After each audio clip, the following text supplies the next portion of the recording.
team at Leonard Rice Engineers just for all of their hard work and diligence on this project. I really don't think that we would have had such a quality project without them. And of course, I would very much like to thank Joe Frank and Andy Moore for their leadership throughout this entire process. We say this for just about every project, but it's really about the people that are doing the work that give us such amazing products. And that definitely can be seen in this. And so without further ado, I'd like to bring up Joe Frank, Chip Paulson, and Mary Preskin. Thank you, Eric. For the record, my name is Joe Frank. I'm the general manager of the Lower South Platte Water Conservancy District. We were the fiscal agent on the South Platte storage project.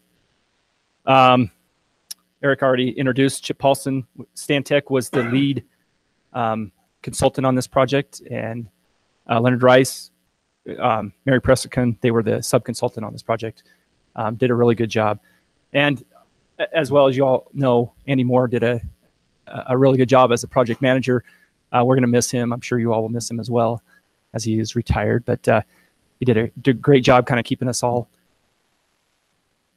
corralled, I guess, if you will. So a little bit of background on the study, and I think most of you already knew all this, but this was a culmination authorized study by House Bill 16-1256, really championed by then Representative J. Paul Brown from the Southwest. He saw in 2015 2 million acre feet going across the state line in Colorado in the South Platte Basin, and said, hey, we need to get a study and see how we can capture some of that water and put it to beneficial use. So, and yeah, you'll see we don't always have 2015s in our basin. So it was prepared for the Colorado General Assembly in coordination with the Water Conservation Board, the Division of Water Resources, the South Platte Basin Roundtable, and the Metro Roundtable. The two roundtables came together, came up with a scope of work along with the Water Conservation Board, and then we went out and put out an RFP for the work. We had 3 excellent proposals. There were review committees set up by both the South Platte Roundtable and the Metro. That review committee came together and selected the consulting team of Stantec and Leonard Rice Engineers. And the project was managed by CWCB and Lower. So the objectives, there were many objectives in the study, and Chip will talk more about that, but to estimate the flow leaving the state in excess of what our legal requirements on their compact were over the last 20 years. So we went from 1996 to 2015 and identified multi-purpose storage projects, both projects that have been already looked at in the past and any new projects that would come along. And then we were to consider new reservoirs, both offline and main stem reservoirs, enlargement or rehabilitation of existing reservoirs, and then also the use of aquifer storage and recovery of groundwater. So the study area was just the lower South Platte from Greeley downstream. Obviously, there's a much larger basin in general, but from Greeley downstream is really where all the tributaries have already met downstream of the Poudre. And so you have the main stem and a look at both water availability and potential sites from that study area. And from that, I think I will hand it over to Chip and have him talk to you about the study approach. Great. Thanks, Joe. So for the record, I'm Chip Paulson with Stantec. I was the project manager on this work, and I've got like 10 minutes to go over a whole lot of material. So this is going to be 30,000 foot level for sure. There's a much longer presentation discussion tomorrow at 2 o'clock, I think, right? 2 o'clock workshop tomorrow if you're interested in following along with that. Oops, try to go the right direction. All right, so not going to talk a lot about the study approach, except to say we looked at both physical storage characteristics and capabilities. We looked at future demands in the basin. We looked at water quality and regulatory constraints. So all of those things were factored in the work that we did when we were trying to look at what the options were and opportunities were for storage in the South Platte.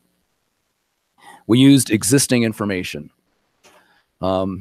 So we relied on past inventories and studies, on the state DSS tools, on the a point flow model that had been developed as part of the Basin Implementation Plan in the South Platte, and the SWASI 2010 data. So we really did rely almost entirely on work that had been done before, except when it came to doing some cost estimates on reservoirs and updating those. All right, so the first question that was asked was how much water could have been stored, or was past the state line in the last 20 years that could have been stored had there been, storage available. The answer is a lot.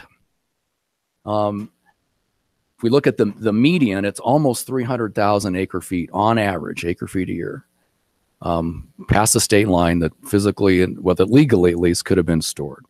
That's a big number. Now, you can see on the chart on the bottom, let's see, where's the pointer? Up here. Nope. Oh, no. Eric. No, where's the pointer? What am I doing? That way. Okay. Well, if I hold it right side up, it'll be a lot better. I'm so technologically challenged. It's unbelievable. So you can see in how much it varies year over year in terms of the amount of available water. It's a lot, which means storage is the solution, right? But it really does vary tremendously year to year. So to look at averages or even medians can be a little deceiving. But it's a big number in terms of just the average, or the kind of typical amount of water that is passing the state line that Colorado could be entitled to.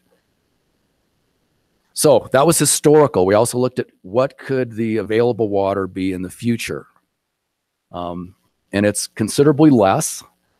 In Julesburg, rather than almost 300,000 acre feet, is about 230,000. So what we did is subtract what IPPs could take off, what conditional water rights would have an obligation for, and looked at the difference. Not a real sophisticated analysis, but enough to at least look at the future and say, well, in 2050, it's not going to be 300,000 acre feet a year anymore. It's going to be something less. And at least at Julesburg, it's about 230,000 acre feet a year. Now, if you go upstream at Kersey, that's also a lot less. There's a lot of return flows and other inflows lower in the basin. So about 20 to 30% less if we look at around 2050.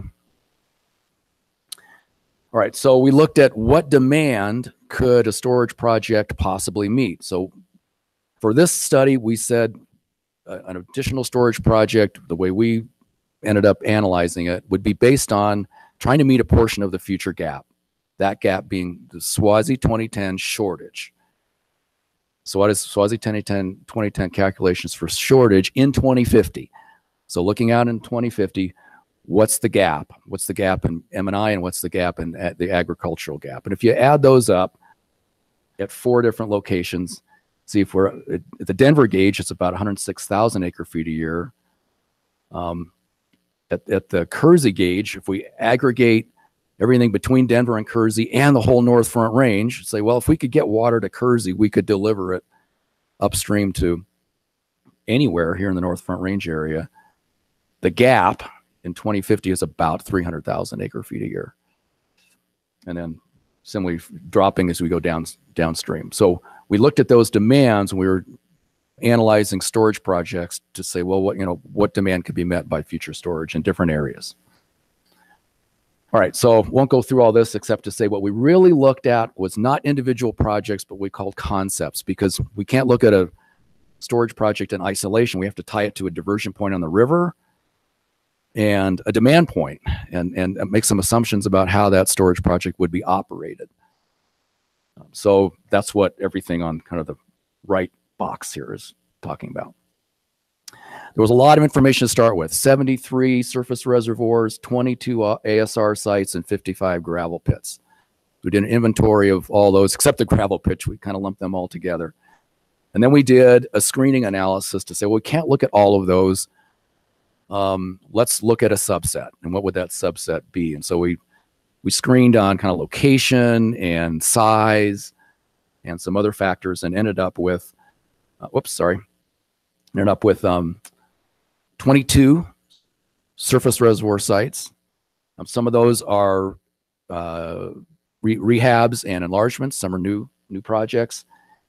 and 7 ASR sites, and still a whole bunch of gravel pits kind of strung up and down the river. That's a map. I know that's hard to read, but the point here is that they really span the entire area from Kersey, well, from above Kersey really, all the way down to Julesburg. We looked at projects throughout that whole reach. We did what I'll call it kind of a cursory triple bottom line analysis. We didn't just look at cost. We looked at environmental factors, at institutional factors, and ranked the projects. And I use rank with air quotes because it was limited to existing information. It was also limited to our study team's understanding of the area. If someone else were to come in with a particular project and rank, or particular project or objective and rank any one of these projects, it could come out very differently based on what their particular objectives are. So this is a real high level evaluation, primarily to help us decide of all of these projects, we can only analyze a few as being representative. Which one should we pick? So that's why we went through this analysis. Again, if someone else were to do a similar kind of a triple bottom line approach, you would likely come up with some different results, and that's okay. We didn't eliminate anything from future consideration based on this work. We looked at updating costs. We took, for the most part, previous cost estimates, many of which were before 2000, and updated them to current. There's a wide range of costs and unit costs. If you look at dollars per acre foot, there's a great big wide range, because we have a wide variety of sizes of projects and locations. As Joe mentioned, there is one on the main stem, so we have kept the Narrows project in the mix. It's the cheapest on a dollars per acre foot basis because it's a massive project, much larger than any of the others. We looked at groundwater ASR projects a little bit differently, because although the surface water projects, we were trying to scalp as much flow off the river as we could with some kind of reasonable assumptions about diversion capacities. Groundwater projects, we looked at more of as a supplemental projects, and so they would be smaller. They would be maybe done in coordination or cooperation with a new surface water project, or as part of a augmentation plan or something like that. So typically those ASR projects have a different function than surface water projects, and so we treated them differently. They tend to be smaller. So just some of the details of the assumptions we made. So bottom line is, well, almost bottom line, we have 8 concepts that we simulated. So we modeled 8 representative ideas, with a diversion off a river to a storage project to a delivery point, and compared how do they do, kind of give a range of what storage options in the lower South Platte could provide in the future. Here's an example of one. So we have a reservoir project. We picked Wildcat, which is just north of Fort Morgan, and assumed that you would get water to it from either a new diversion, or even could run water through the Riverside Canal. We assumed, for cost estimating, we build a new diversion.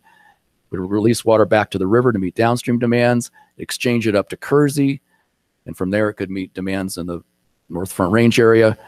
And we assumed someone could build a pipeline to Brighton, kind of say connect to Prairie Waters or something like that, just conceptually. So for every one of the concepts, we have that kind of a construct.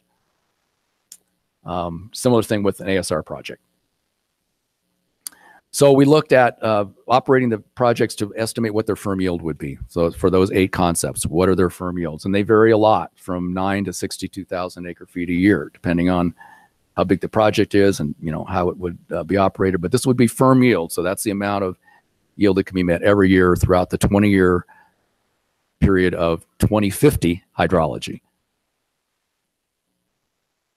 If we looked then at, we also looked at average annual yield, so applied a kind of a larger demand and say, well, what could we meet if we said, well, about 100,000 acre feet? What demand could be met? And it's 43 to 81,000 acre feet a year, but it's not every year. It's about 40% of the time.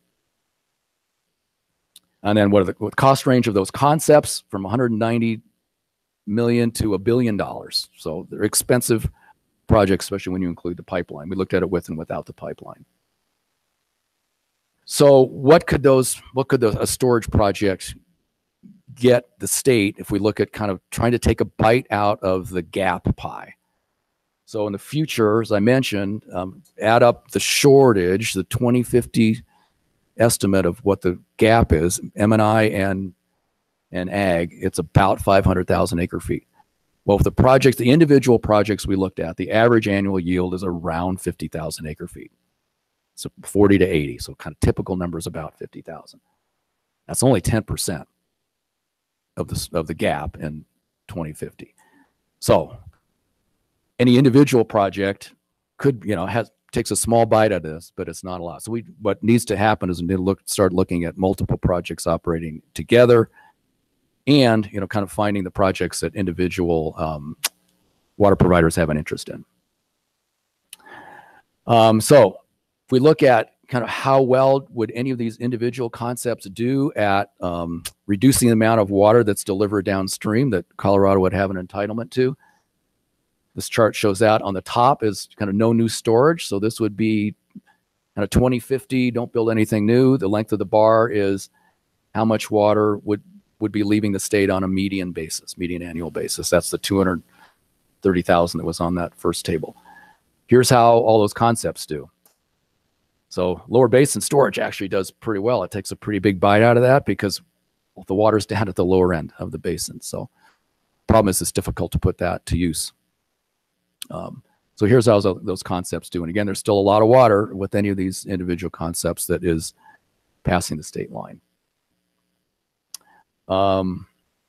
Okay, so that was a super high level overview. So just some conclusions and recommendations out of that. There's a large supply of water that's physically and legally available, but it's only available during wet years and in wet months. So that's the challenge, and storage can be the solution to that. Main step options that have by far the most benefit, but are by far the least likely to be permitted. There's a lot of off-channel options, and they could be combined in a lot of different ways. The difficulty with an off-channel option is you're limited by the diversion capacity. So that assumption about what the diversion capacity is, or how big a new diversion construction or structure would be built, is really critical. All these concepts are expensive compared to things that have been looked at in the past. Lots of options could be candidates under the right set of conditions for any number of water providers. That was a difficult part of this study, is without having a specific, we're trying to meet this demand for this water provider, would be operated this way at this point in time, made this a challenge. And then there's a lot of conjunctively operated projects, but they wouldn't be capable, even operated together, of taking a big chunk out of the gap in 2050. All right, so what are some of the recommendations? Better estimates of future hydrology and exchange potential need. Exchange potential is huge. We made some assumptions about that, but delivering water from the lower basin where the water is to Kersey or Denver where the demand is, if we can do it by exchange, it's a whole lot cheaper, obviously. Really need to look at some site-specific or owner-specific analyses. We need to investigate the use of existing structures, irrigation facilities, to convey water from the river to storage.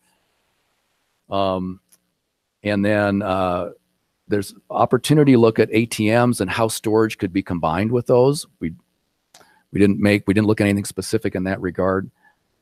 Then moving the analysis upstream of Kersey also could have some benefits. We did limit it downstream of Kersey. All right, and then finally, we just looked at kind of free river from the point flow model. We didn't look at reusing return flows that come out of this project or other projects, and so that was a limitation as well. All those things are things that could be used in a next step if interest was moving in that direction. So, wow, I did pretty good.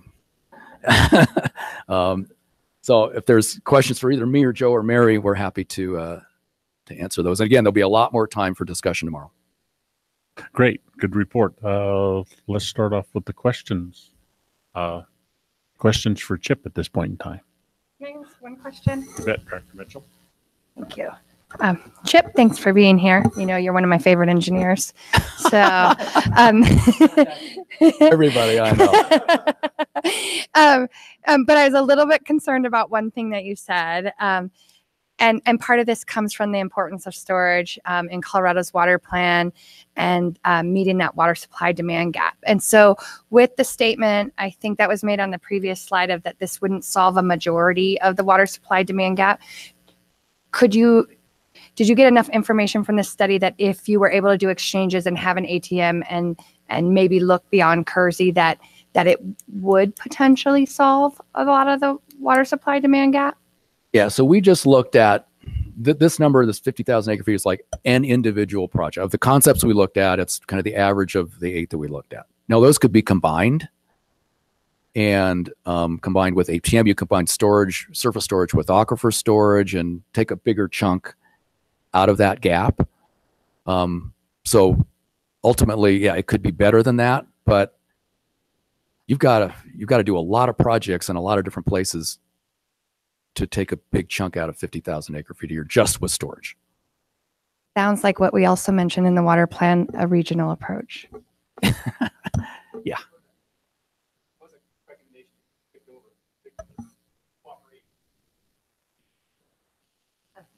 Thank you.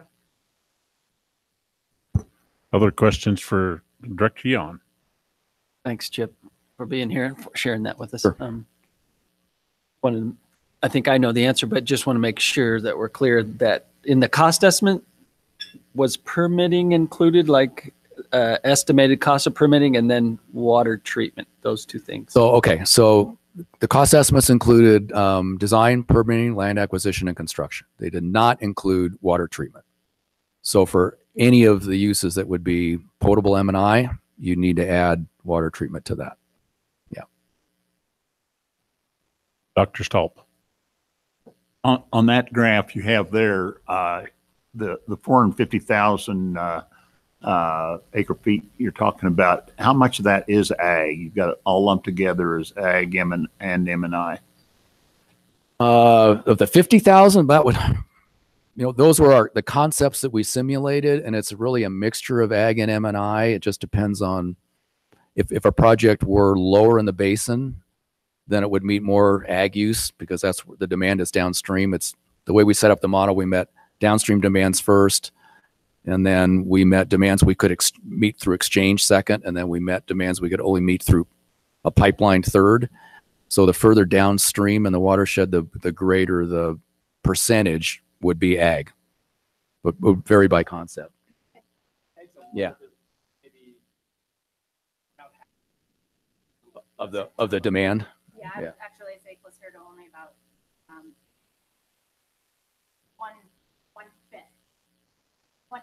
one fifth of that 500,000 is ag shortage. The rest is M&I shortage. But we didn't, when we looked at the ability to satisfy demand, we didn't break out, is it satisfying the ag demand or the M&I demand? So we aggregated all demands, but when you look at the number that is 500,000, less than 1/10 of that is ag demand. The rest is M&I.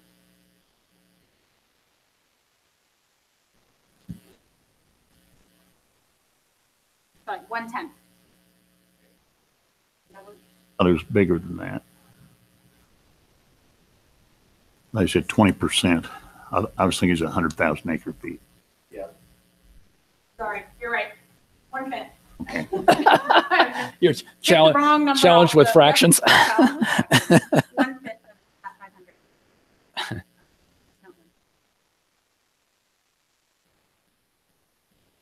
Other questions for Mary and Chip and Joe? Dr. Stolp. Even though I know you looked at regions as concepts, on the ASR, was there a particular part of the study area that stood out above the others? Mary can talk to that more specifically if she wants, but the Lost Creek Basin, so the state had done an evaluation back like 15 years ago about ASR sites, and we used that as a basis. And the Lost Creek Basin was the one that had the most potential, but essentially they're all in that kind of same area. If I can get back real quick. So you can see the circles here are the ASR sites that made it through the screening process. So they're all kind of upper basin and south. Yeah. All right. Other questions? Mary, did you have parts of this you need to report on too, or? No. Okay. All right. Yeah. All right. Sounds good. Further question, discussion. Well, it's a great report. We certainly do thank you for it. Thanks for the opportunity. It may take us a little while to get around all this, but it's a great report. Thanks again. Thanks, Joe, too. Appreciate it. All right, let's move to agenda item number 29.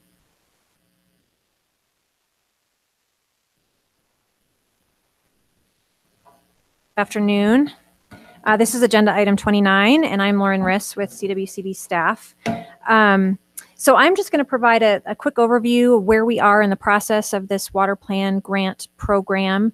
I think this board, you all are pretty familiar with the process by now, but for our listening audience and those that are hearing it for the first time, I'll just remind everyone that this program came from last year's projects bill, where we were given $10 million in order to make immediate progress on water plan implementation.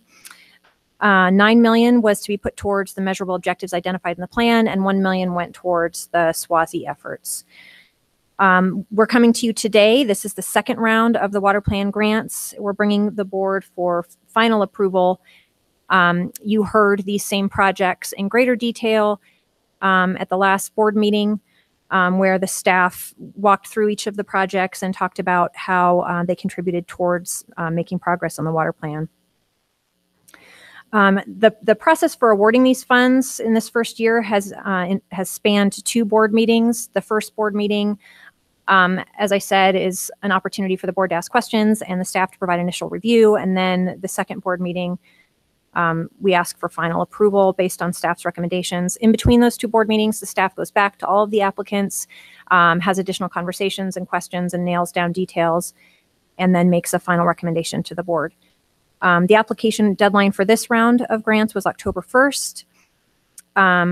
Based on the feedback that the staff received from the board in November, we're recommending a total of 19 projects for approval for a total of about $2.3 million. I'm going to ask the project managers for each of the 6 funding categories to come up and answer any remaining questions from the board. Mr. Chairman, with your approval, we will be asking the board to vote on the block of grants. Of course, it's up to your discretion. If there are any individual projects that you want to pull out for a separate vote, we can, of course, accommodate that. I also just wanted to run through quickly on the second page of the memo in your packet. I provided the remaining balance in each of the, we call them buckets, in each of the grant buckets. There's been a slight change in the agricultural bucket. We had a last minute project withdraw the application. So just to run through the remaining balance in all of those, the agricultural category is left with $373,000. The storage bucket is at about $1.4 million. The supply demand gap is at $365,000. Environment and recreation is at about $200,000. The conservation bucket has about $745,000, and then the innovation, education, and outreach has about $129,000. So that leaves us with about $3.2 million remaining total. The next deadline for applications is February 1st, and then those will receive initial board review at the March board meeting and then be up for final approval in May. And that will conclude the first year of this program. We had 3 rounds anticipated. And so we'll move on to next year's projects bill to continue the program. So I'm happy to take any questions, or I'll hand it off to Brent to walk through the first round of agriculture grants. Okay. Questions for Lauren at this point in time? A couple of things I kind of need to get straightened out before we proceed. First one is we probably have at least 1 or 2 folks in the audience that would like to speak. I'm not aware of anybody that was planning on attending. I don't know if that's changed. Yeah, I'm not seeing anybody. Okay. Ben has one for the innovation and education grant. If we do the in-block thing, which I need a head nod for that, the last time we did this, they were all individualized. So if we do the in-block, say we take 30 and go A, B, C, and D, and make that one motion, Then before we make the motion, I will ask for the public to make their comments before we get into that. I guess the first thing I need from you folks is, do you want to individualize all this, or do you want to in block it and make motions for 30, 31, 32, and 33? Can I make a to the board that this is the final round of all of these grants, and so the majority of these you've heard in a previous board meeting. So you can think about that as you're making your decision of whether you're okay with the block. And if we get to a particular block that any individual board member has any concerns about, we can certainly act on that one alone. But I guess the first thing I need is a head nod. Do we end block or do we individualize? And I'm going for end block. I'm seeing a lot of end blocks. So, Director Wells. The staff recommendations are actually written as in block. So therefore, when we move the staff recommendation, that's what we'd be doing unless we change it. So it seems to me easier to do it that way. That'll work. I just wanted to make sure we were all on the same page. So, all right, let's proceed with agenda item number 30. Good afternoon, board members. Staff, I'll be presenting agenda item 30, water plan grants for agricultural viability. Lauren mentioned in her introduction that we had a couple of changes within the blocks you're approving. One of these is in my category. Yesterday, I talked a little bit about some of the salinity control program approvals over on the West Slope, and unfortunately, the Turner Ditch Company was not selected by the Bureau for final approval. So they have withdrawn their application for water plan grant funding. So that will remove item 30B from the in-block approval. So when we get to the staff recommendation, it will just be items 30A, C, and D that we're moving for approval. First of all, agenda item 30A, just as a reminder, is the Silt Water Conservancy District's Agricultural Infrastructure Improvement Project. The project proponent is the River District. This project will upgrade the Grass Valley Canal by piping in about 1,000 feet of existing open, unstable earthen positions in HDPE pipe, and it's going to upgrade some aging siphons that are part of the project. This project, by piping in this part of the ditch, will save about 250 acre feet a year. That seeps into groundwater, which causes an estimated 60 tons a year of salt contribution to the river and 10 pounds a year of selenium. This is identified by the Bureau and NRCS as a high salt and selenium area. This project will also upgrade Harvey Gap Reservoir by improving the inflow and outflow features. This project is part of an integrated multi-purpose funding plan that will increase efficiency, reducing losses, improve stream flow and riparian health in the area, and also assist with the endangered species critical habitat in the Colorado River by reducing system losses and reducing salt and selenium loading from the district. If there are any questions about that project, I'd be happy to take them. I don't see any. All right. Agenda item 30B has been removed from consideration by the applicant. 30C is North Park Irrigated Meadows Infrastructure Improvements. The project proponent is Ducks Unlimited. This is a multi-purpose water project to rehabilitate irrigation infrastructure, diversion, delivery, and storage tied to critical wildlife habitat acres and ranch lands in North Park. Through this project, Ducks Unlimited will work with local landowners to rehab irrigation infrastructure on 3 tracts of land in the park through June of 2020. And these activities will increase capacity, improve efficiencies, and ease the operational requirements for the systems which deliver water to these wet meadows of North Park. Any questions? All right. And 30D is the Fire Mountain Canal Regulating Reservoir. The project proponent is the River District as well. This project will support technical assistance activities necessary to design and engineer a 50 acre-foot re-regulation reservoir facility on the Fire Mountain Canal, which is a component of the federal Paonia project. This reservoir is a critical component of their integrated plan, which will create an on-demand irrigation delivery system with pressurized deliveries that enable on-farm high-efficiency irrigation improvements in the water-short North Fork of the Gunnison River. This is also identified by the Bureau and NRCS as a high salinity and selenium loading area. It's not only agricultural sustainability, but efficiency and the water quality and threatened and endangered species issues in that part of the river. Any questions? Staff recommendation is for board approval of projects 30A, C, and D in the table listed in your board memo.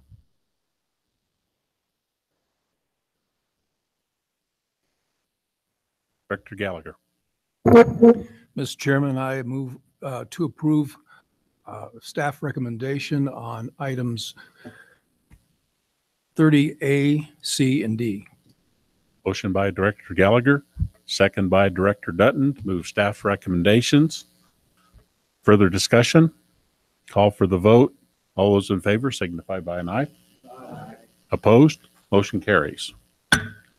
Thank you. Item 31.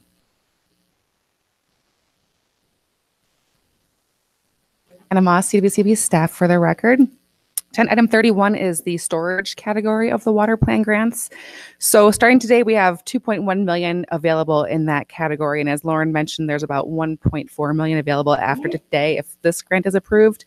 I will say that sounds sort of like a large balance compared to some of the other categories.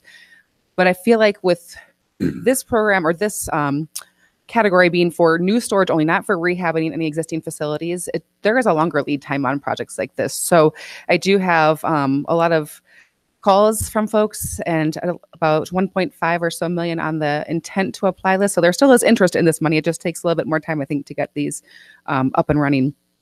So today's request is City of Brighton for their Ergers Augmentation Station. This will add 1,800 acre feet of new storage, basically taking an existing gravel pit and making it into functional storage for the city's augmentation program. And that's all I have. Recommendation is in the memo. Questions for Anna? We have the recommendation before us. Director Wells.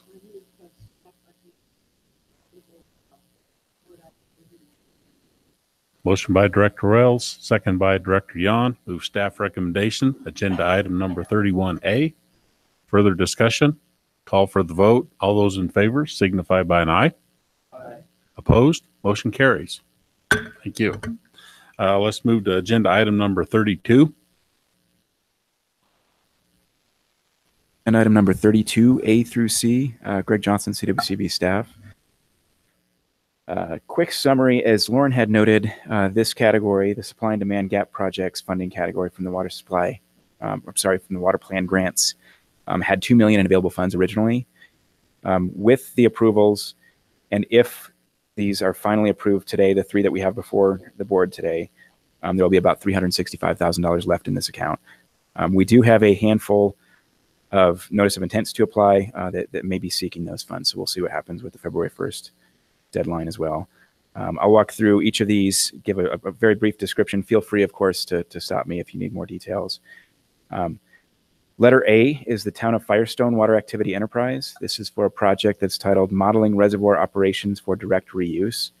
The grant application is for the amount of $71,500. B is Colorado Springs Utilities for the Homestake Arkansas River Diversion Improvements. And this is for a grant amount of $500,000.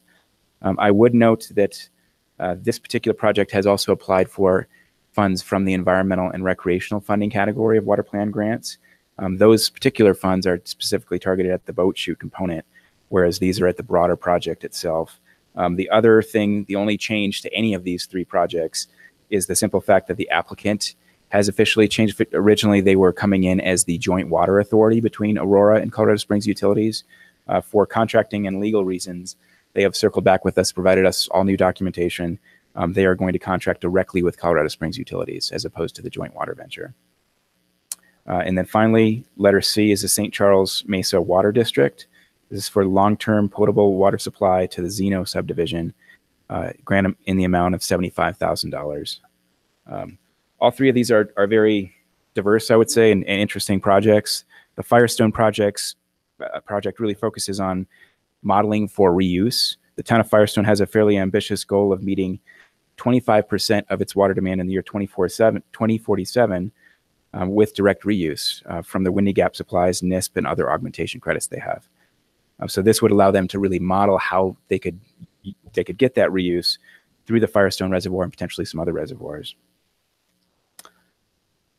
So for letter B, this is the Arkansas River Diversion Improvement Project for Colorado Springs Utilities. This is a much, much larger project. Total project cost is close to $8 million. And again, there is another application you'll be hearing about from the environmental and recreational funding category. This project is to reconstruct the Arkansas River diversion that's on the river. That was originally the main diversion for the Homestake project.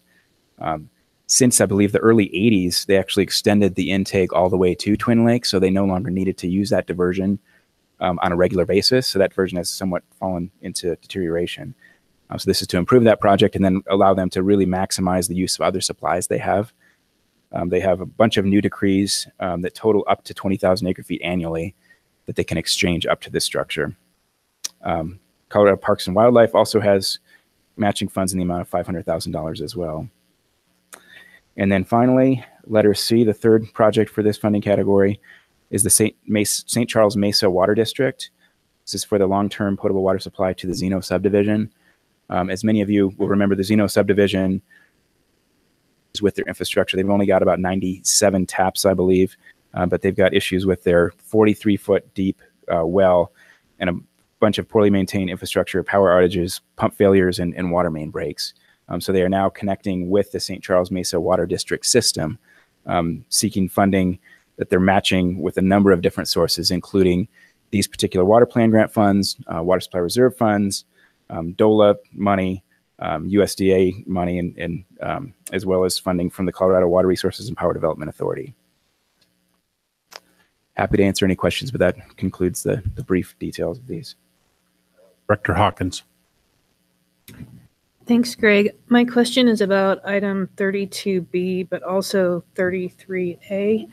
There were some questions at the November board meeting on how the match was all lining up between those two projects. Has that all been resolved? I believe so. I'd have to touch base with Linda here. But yeah. I couldn't tell from the sheets and just wanted to confirm that before we voted. Yeah, we'll circle back with them. We've been working on the documentation for the change to the applicant, and I believe that everything else has been falling into place, but we can double check on the commitments from Parks and Wildlife and other folks. Further questions for Greg? Staff recommendation, please. Staff recommendation is for approval for items 32A, 32B, and 32C. Noble. Thanks, Mr. Chairman. I move to approve staff recommendation on agenda items 32A, B, and C. Motion by Director Goebel. Second by Director Yon to move staff recommendations on agenda item 32A, B, and C. Further discussion? Call for the vote. All those in favor signify by an aye. Aye. Opposed?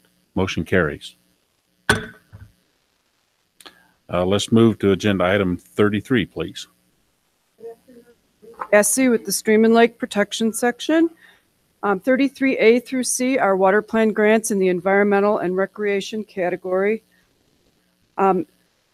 If these three are approved today, we will have $204,716 left for the next round of applications. And we have over 1.5 million in intents to apply. So there's been a lot of demand for this category, which is good. The one change from in November, you did an initial consideration of 4 projects, and one of those has been withdrawn. In December, Ducks Unlimited withdrew its application for the grant for the Wellington Wetland Enhancement and Recreation Project due to some issues they couldn't resolve, and they're hoping to come back to us with a different project. So that one is off the table. So the first one is the Colorado Springs Utilities application, which, as Greg noted, was the Aurora Colorado Springs Joint Water Authority, and they've changed to have the application go through CSU, and that's for the boat chute component of the Homestake Arkansas River Diversion Improvements, and it's a grant request for $200,000. And the boat chute component of this project is going to improve navigability on the Arkansas between the towns of Granite and Buena Vista. Currently, with the old diversion, the boaters have to portage around it. So this is going to be really good for recreation. It will reduce risks to recreation users and enhance economic opportunities for commercial rafting businesses. 33B is an application from the Colorado Water Trust for the McKinley Ditch Project for $66,000. This is to fund final design and construction at the McKinley Ditch Head Gate to measure and manage shares that the Water Trust bought and then conveyed a conservation use easement to CWCB for in-stream flow use. We have to be able to measure and manage that water from that head gate downstream for in-stream flow use. So that will include installing a bunch of equipment on that head gate. And there's a letter of support from Colorado Parks and Wildlife on that. 33C is an application from Trout Unlimited for the Lower Tomichi Water Conservation Project. The request initially was $150,000. Staff is recommending a reduced amount of $75,000. Jesse Krupthaupt from TU is here. He did not request to speak to the board, but if the board has any questions, he's available to answer. This is a 3-year water conservation project that will involve coordinating with irrigators to improve environmental and recreational flows through the Tomichi State Wildlife Area and potentially reduce agricultural shortages below that area. The funding will be used to pay landowners to enroll in the program and to compensate them for reduced consumptive use of water. And the project is intended to address environmental and recreational needs while preserving existing agricultural uses. Can I answer any questions before moving to the recommendation? And I don't know if you wanted to, Mr. Krupthaupt, to come up or not. Questions from the board? Any questions for Mr. Rooftop? I'm sorry. I don't believe so. I think we're ready for staff recommendation. Staff recommends that the board approve the projects listed in the table, 33A through C, for water plant grant funding. Director McLeod. Thank you, Mr. Chairman. I move that we accept the staff recommendation on item 33, A, B, and C. Motion by Director McLeod, second by Director Goebel to move staff recommendation 33, A, B, and C. Further discussion? Call for the vote. All those in favor signify by an aye. Aye. Opposed? Motion carries. Thank you. 34. Good afternoon. Kevin Reedy. Excuse me? Hey, all right. Didn't want to stop you, just, you know. That's all right. Kevin Reedy, CWCB staff for the record. I've got items 34A through C. This is water conservation and land use final consideration for 3 of these grants. We've got the Northwest Colorado Council of Governments Quality Quantity Committee, Water Reuse Colorado, and Colorado Springs Utilities. So we'll kick off with Northwest COGS QQ, water saving measures in land use codes. This is a kind of a 3-part where they're going to do an inventory of land use measures that are happening in their region up in the on the western slope mainly, and to see who's doing what with their landscape codes and land use codes in terms of water efficiency, tying back into the 75% goal that we've got in the water plan. 75% of Colorado is living in communities that have incorporated water saving actions into land use planning. The second part of this is that they're going to develop a model code for incorporating such items into land use codes. And finally, they're going to offer technical assistance to 5 communities in their region to go ahead and strengthen water saving measures in these land use codes. Number 2, which is Water Reuse Colorado, develop guidelines for direct potable reuse in Colorado. Right now, we don't have guidelines for direct reuse here in Colorado or in the nation. A few other states have gone out and done these types of regulations. And so the idea is to bring together a large consortium of folks, including CWCB and CDPHE, to hammer out the final regulations for these this type of reuse. It builds on a prior project that kind of brought folks together to create a framework of what this could look like. And now they're getting down to the nuts and bolts of actually doing it. And they've done this in, I believe, in California and Texas, where they brought together a group of experts from across the nation and within each state to go through. And what they're going to do with this project is define proposed DPR treatment monitoring and management guidelines that are protective of public health and safety, detail content for proposed CDPHE regulations, policy and guidelines, and recommend pollutant concentrations and removal rates based on peer review research. So basically bring a bunch of folks together. And this is pretty timely because we've got the kind of the framework project wrapping up. And right now, Denver Water is have come in for a water efficiency grant fund to do a pilot project and actually do a real DPR project on the ground. So this is all, the timing is really working really well for this project. We've got the home buyers landscape outreach program from Colorado Springs Utilities. Basically what they're going to do is contact all new, about 16,000 new home buyers each year for this project. At least in 2018, they're going to do this, and hopefully take in about 800 of these new home buyers and really kind of orient them to their system, water efficiency, landscape conservation, and kind of bring them to from the beginning to the end. So they're going to really intercept them as they come into their system and say, here's how we do things in Colorado Springs Utilities, and here's how we're going to help you be more successful in your water efficiency efforts. They're going to try to get some co-benefits out of this, obviously, with stormwater from trees and landscapes, energy efficiency, and water efficiency. So I think that's all I've got for that. If any questions, I can move to staff recommendation. Questions for Kevin? Director Wells. Kevin, on the QQ grant, it has a significant funding from other applicant match, but it didn't say who the funders are. They are, let me look at that. They've got 31,500 for applicant match. And I want to say that that's from themselves. Actually, they're going to fund 31,500. I can double check on that, the application, but I'm pretty sure it was coming from themselves. Not sure if you see that or not in there. I can follow up with that and make sure that we've got that sorted. Another good thing about this project is that the Babbitt Center down in Arizona, they're doing a lot of work across the Southwest on land use. And they're working with Lincoln Institute Land Policy, and they've actually, I hooked up Babbitt with the QQ folks as well to help them kind of get some more, maybe leverage some more work out of this. So hopefully we'll be seeing more work coming from the Babbitt Center to help them push this a little bit further than they were expecting to begin with too. Just a second, Director McLeod.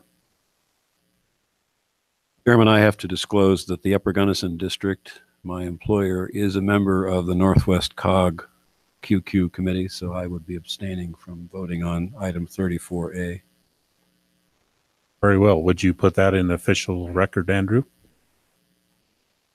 Further questions? I believe we're ready for a recommendation. So staff recommendation. Staff recommends board approval for projects initiatives listed in the following table, which is 34A through C.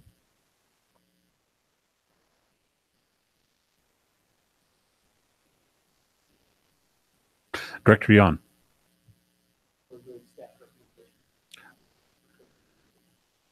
Motion by Director Yon, second by Director Wells to move staff recommendation 34A, B, and C.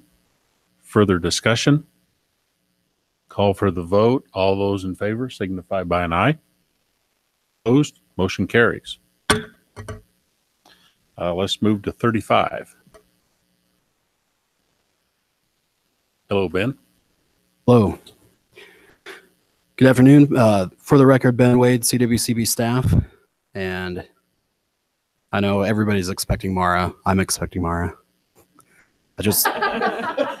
I Forrest Gump my way into this role. And I got to give that reference to Chris Sturm at lunch. There's a slight change in the recommendation. Just in the past couple days, the applicant for 35E, Metro State University of Denver, One World, One Water Center, we're going to go ahead and withdraw that application at this time and move that to future board meetings. Reason being, they just weren't able to secure their match at this time, and so we'll give them some extra time to work through those issues and secure that match funding before we ask for approval. I'll just go through these briefly. 35A, the applicant is Colorado State University. Project name, investigation of barriers to policy for low impact development. And the goal of this proposed project is to identify the barriers in adopting policies for what's called low impact development for urban stormwater. And their goal is to help promote innovation, as low impact development is a new technology that can be used to bring the Colorado Water Plan goals to the stormwater sector. Moving on to 35B, the applicant is a Mancos Conservation District, and this is a two-pronged project. The first project is to promote informed community discourse regarding the balanced water solutions statewide. And so they're going to support water awareness education and focus their outreach with publicly held meetings where they're inviting different partners and various stakeholders in the region, as well as landowners to come and voice concerns. The second part of this project is the Conservation District's Montezuma School to Farm school-based outdoor learning labs, which will enhance Colorado's water education and public education lessons to approximately 2,300 kindergarten through 8th grade Montezuma students that focus on water conservation studies, practices, and methods. Of these two projects is just to gather concerns, present, educate stakeholders on solutions and best practices for those concerns, to bring together the water users in the Mancos Valley while continuing to raise public awareness and involvement in the water conservation strategies. 35C, applicant is the Middle Colorado Watershed Council, and their project is a Colorado River Interpretive Center. And they would like to create a Colorado River Interpretive Center and educate the public on the Colorado River and its value to the residents of this state. This center will engage the public from school groups to tourists to local stakeholders along the Middle Colorado River. 35D.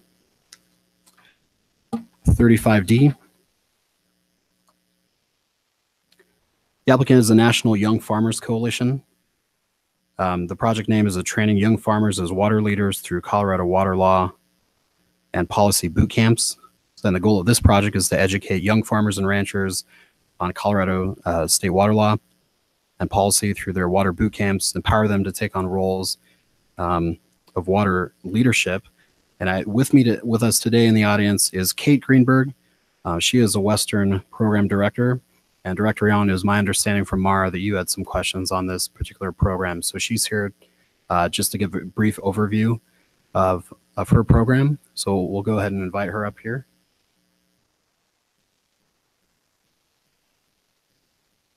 Welcome. Would you please state your name? Thank you. My name is Kate Greenberg with the National Young Farmers Coalition. Thank you, Mr. Chairman. Thank you, Board, for having me. I will be brief, as I assume you have questions for me. Just a brief background on the Young Farmers Coalition. We are an organization that is about 8 years old. We are a national organization, and our Western program is headquartered here in Colorado. I'm based in Four Corners and Durango, and we have our policy staff here in Denver.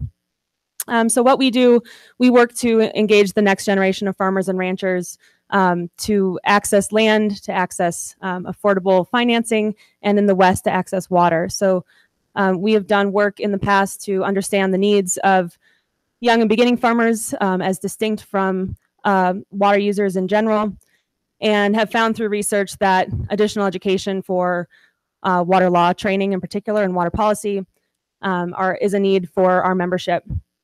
So in 2016, we created sort of a pilot series called the Water Bootcamp Series.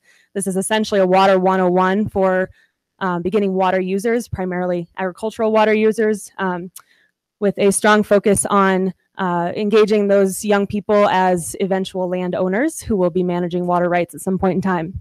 So we've held, since 2016, we've held 7 of these boot camps, primarily here in Colorado. Some in other states. We do this across the West. Colorado is our incubator where we really have the most capacity to bring to our membership. So of those 7 workshops, we've reached 200 participants, primarily beginning farmers and ranchers who are entering roles of water management or looking to purchase land with water rights. So this workshop series, we're looking to expand here in Colorado. We have matching funding for this grant confirmed. The goal is to reach farmers and ranchers across the state to ensure that our membership, our chapter, we organize into young farmer chapters around the state, and that our future members who are entering roles of water leadership or management have access to these workshops in a way that's tailored to meet their needs. So in terms of what we're looking to do, we see this boot camp series as helping with the Colorado Water Plan implementation, especially around educating the population of Colorado on key water issues. We have sort of a baseline curricula for each water boot camp.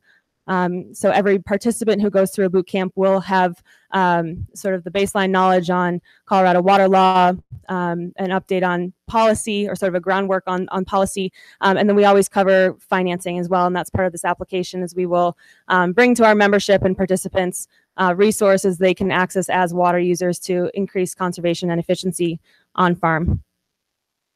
With that, I guess my last thing is that this is a highly collaborative workshop. So NYFC acts as sort of the convener. We organize the presenters, the partners, the sponsors, and do the outreach. And then we lean on local experts to present the information. So we've had a number of folks here in the room participate in previous boot camps. And we see that as a way to sort of build the network around the state, and also provide young and beginning farmers with additional resources beyond the Young Farmers Coalition. So with that, happy to answer any questions. Questions for Kay? Director Yon. Thanks for coming. I hadn't heard of your organization before, so that's one of the reasons why I requested that you come and kind of give us a background. So, you know, it all sounds good. I was just curious as to your presenters, and you kind of answered that question. So you try to use local experts for those presentations?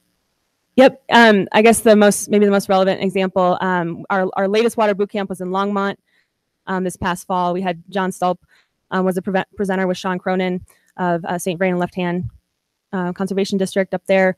We are co-hosting with CAWA, the Colorado Ag Water Alliance, 2 workshops down in the Southwest next week, and bringing in state engineer for that event, and really targeting young and beginning farmers to come out as well. So we lean heavily on local presenters, and if we don't know who the right people are, we partner with those who do.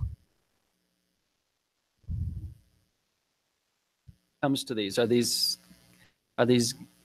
young guys that maybe their family wasn't in farming at all and they're trying to look to get into farming, or is this, or both, farmers that are coming in from land that they inherited or something like that, that they are already participating in farming? Yeah, so it's both. I'd say our sort of primary audience is farmers or water users who are novice when it comes to managing water in Colorado, but who are looking to buy land in which they are going to be managing water rights, or entering roles of management on a farm or ranch, and then they will be managing the water subsequently. There are a lot of farmers who have farmed in other regions where water management is significantly different. But our boot camps do provide value to intergenerational farmers as well, who either want to get to know the presenters in a more personal way, or just want to dig into some of the issues they might be familiar with, but need more sort of in-depth focus. So these boot camps are, right now, they're about 4 hours long, which is remarkably short when talking about water law, of course. And this is something that we're looking to potentially scale up into 101, 202, sort of more beginning, intermediate, advanced levels over time, so that we can serve a broader audience. Our ultimate goal is to make sure that every water user that comes to us understands the implications of that responsibility. And so kind of capturing new farmers who are maybe first generation or multi-generation farmers coming in from out of state or who have yet to take on a management role. That's sort of our key audience. Are you looking at doing anything web-based to help out? I know it's a pretty big area to reach out to everywhere, but are you thinking about that as well? We are. One part of this grant would be to significantly scale up our online resources. That's a place where we just lack capacity to stay kind of on top of the website. But that would be a big element of this proposal. We've also initiated a pilot podcast series. And this is where we interview presenters from boot camps and then produce a podcast. And essentially that podcast would be available on iTunes, on the cloud for farmers to download wherever they might be. So those are two of the ways we're thinking about how to bring this curriculum and presentations to a broader audience. I guess my only thing would be each basin is a little bit different. So it's good to get local, when you're presenting in a certain basin, to get local participation of presenters because each one has its own nuances. So I would just encourage that. Great, thank you. And that's definitely a focus of ours, to keep it basin specific. Thank you for coming. Other questions for Kay?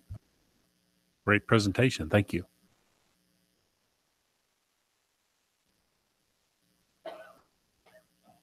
Finally, 35F, applicant is a Roaring Fork Conservancy, and this is a River Center education program. And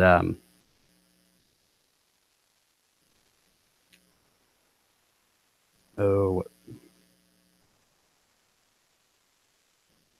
this measurable results of this particular project is just to enhance the number of students, faculty, and staff. Oh, I'm sorry.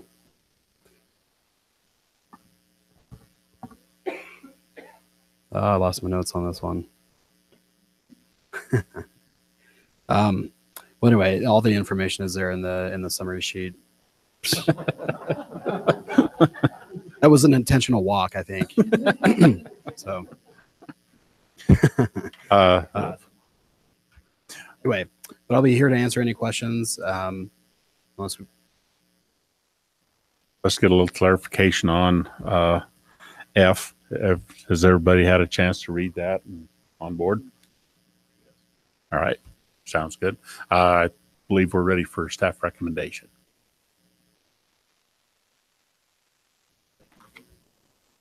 Staff recommendation would be to the board approval of the projects and activities listed in the table, 35A, B, C, D, and F for water plan grant funding. Hawkins. I would move staff recommendation on items 35A, B, C, D, and F. By Director Hawkins, second by Director Dutton to move staff recommendation. Further discussion?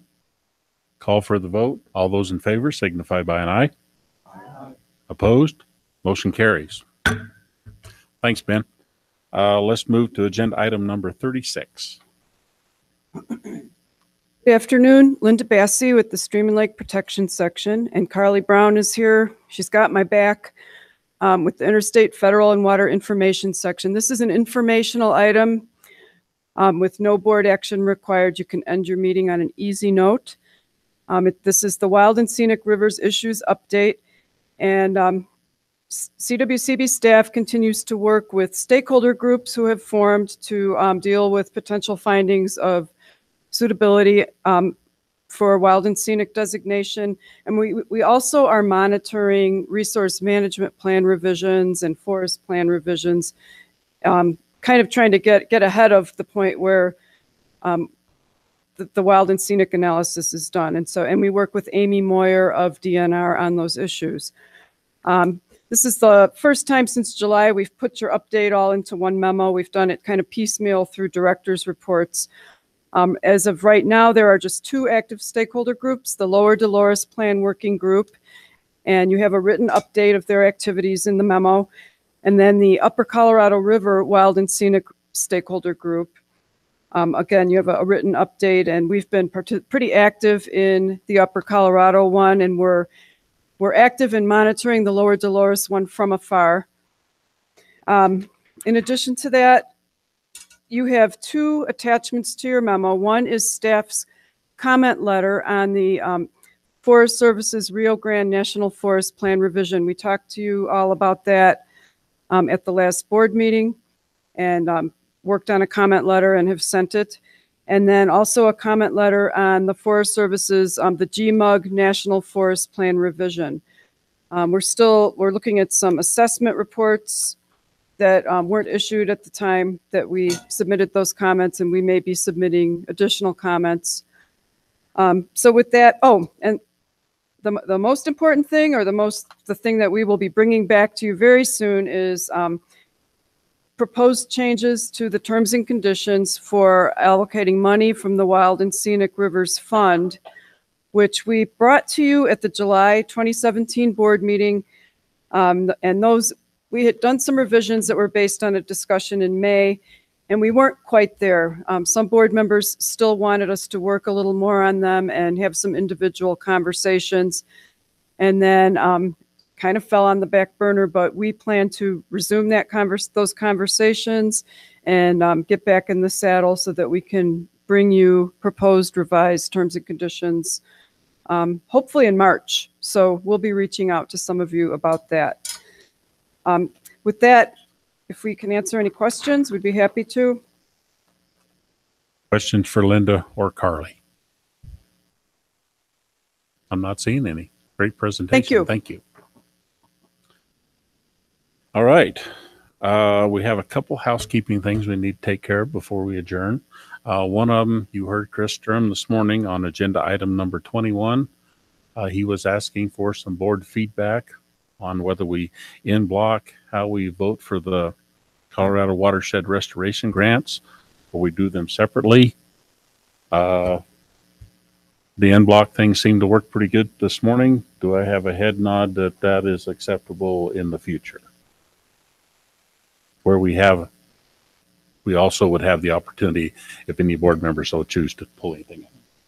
All right, I think that should answer Chris's question.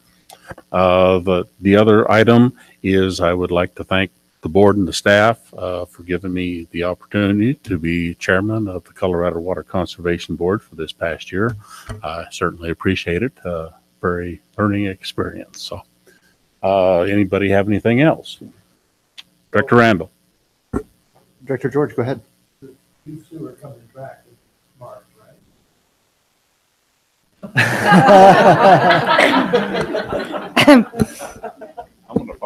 I need to remind Director Wattenberg and Director McLeod that I don't want to say you're required to serve until there's a replacement, but yeah, you are. And so gifts or not, Ty, we'll let you know when you're done. She took the words right out of my mouth. I was going to make that point. Director Randall. Thank you, Mr. Chair. I meant to do this yesterday in my director's report, but there's somebody I'd like to introduce, and that's Amy Moyer. She was just mentioned when Linda was talking about the Wild and Scenic Rivers work. This is Amy back here. She's been with the executive director's office for about 4 years as a budget analyst and as a policy analyst. And at the end of last year, she moved into the assistant director for water position that was vacated when Becky stole Lauren from the executive director's office. So we're really, really pleased. What? Yep. So we're really pleased to have Amy on board. You'll see her here at the board meetings. She is she's a steady hand with a great relationship both with CWCB and the Division of Water Resources. So we're glad to have her on board. Thank you. Mary. Ottenberg. For the record, Mary Pressican, and I wanted to clarify the record related to item 28. Specifically, Director Stolp asked the question, how much of the approximate 500,000 gap was ag and how much was municipal? So I misspoke. For the record, over half, approximately 54% of that gap is ag gap, and the remainder 46. So if you want more specifics as to that number, it's in Appendix F of the South Platte Storage Study. All All right. Thank you for that clarification. If there is nothing else to come before us, I would ask for a motion that we adjourn. Motion by Director Dutton, second by Director Goebel. Further discussion, call for the vote. All those in favor signify by an aye. Opposed? Motion carries. We are adjourned.